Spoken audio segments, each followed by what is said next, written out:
Integrated townships.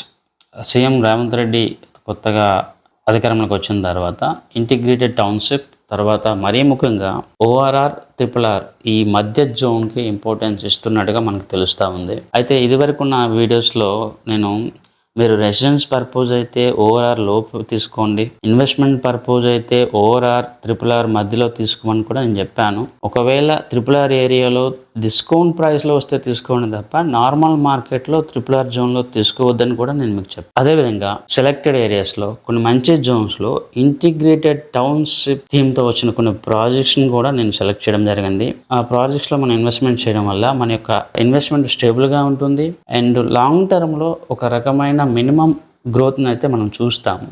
దానికి కారణం వచ్చేసి ఈ ఇంటిగ్రేటెడ్ టౌన్షిప్ జోన్స్లో మనకి ఎంప్లాయ్మెంట్ అనేది జరుగుతూ ఉంటుంది.